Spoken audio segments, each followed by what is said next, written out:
J'estime que c'est un devoir moral pour moi en tant que secrétaire général de ce département d'accompagner le FAFE. Le FAFE qui, lors de sa création, a suscité beaucoup d'espoir pour les femmes et l'épanouissement des enfants. Ce fonds est confronté à un certain nombre de difficultés. Et la difficulté majeure, c'est une difficulté de financement de ce fonds. Vous allez pouvoir faire des recommandations très pertinentes pour aider ce fonds à ne pas briser l'espoir suscité lors de sa mise en place. À l'occasion de cette 12e réunion du comité de pilotage du Fonds d'appui à l'autonomisation de la femme et à l'épanouissement de l'enfant, nous sommes ici réunis pour réaffirmer l'importance de notre mission commune, celle d'adopter le rapport annuel du FAFE et formuler des recommandations pertinentes afin de renforcer les capacités des femmes, de les offrir les outils nécessaires pour leur autonomisation et de veiller à l'épanouissement de nos enfants, qui représentent l'avenir de notre nation. Votre engagement inébranlable en faveur de la promotion de la femme constitue un véritable pilier pour le développement durable de notre pays. Depuis la création du FAFE, de nombreuses actions ont été entreprises et les résultats obtenus jusqu'à présent, on peut le dire, sont encourageants, même s'il y a quand même quelques difficultés qui entravent l'atteinte des résultats escomptés. Grâce à votre travail acharné, des milliers de femmes ont pu accéder à des appuis et des financements pour lancer ou développer leurs projets, contribuant ainsi à l'essor économique de nos populations. L'initiative de l'élaboration et la dissémination de la stratégie sectorielle pour la réinsertion socio-économique des personnes survivantes de VBG et le projet pilote de réinsertion de 66 personnes survivantes de VBG dans les cercles de Kaï, Djema Koulikoro, Kangaba Sikasso, Koutiala, Ségou-San et les communes 1, 3 et 6 du district de Bamako suscitent un espoir réel.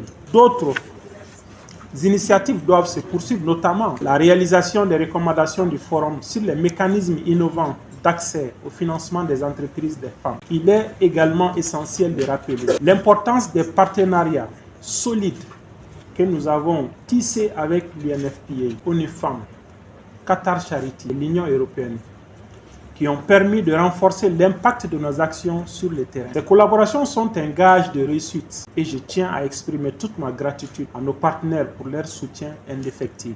De nombreux défis restent à relever. Le chemin vers l'autonomisation complète de la femme est encore long. Nous devons intensifier nos efforts pour lutter contre les inégalités persistantes, notamment en matière d'accès au financement, à l'emploi et aux ressources financières. Nos stratégies doivent également mieux prendre en compte les réalités des zones rurales où les femmes sont souvent laissées pour compte. Le Fonds d'appui à l'autonomisation de la femme et à l'épanouissement de l'enfant est un moteur de changement et nous avons la responsabilité de faire en sorte que ce moteur tourne à pleine puissance. C'est pourquoi je félicite la directrice et toute son équipe et les instruis à s'engager davantage. Je suis confiant qu'avec l'implication de chacune et de chacun de vous, nous pourrons franchir de nouveaux paliers et inscrire encore davantage de succès à l'histoire de cette initiative. L'épanouissement de l'enfant ne peut être pleinement assuré tant que des obstacles subsistent dans l'accès à des services de santé de qualité, à une éducation inclusive et à un environnement sûr. Nous devons redoubler d'efforts pour garantir que chaque enfant, quel que soit son milieu social, puisse grandir dans des conditions favorables à son développement physique, intellectuel et moral. Je lance un appel à l'action de tous les membres du comité de pilotage, ainsi que l'ensemble de nos partenaires.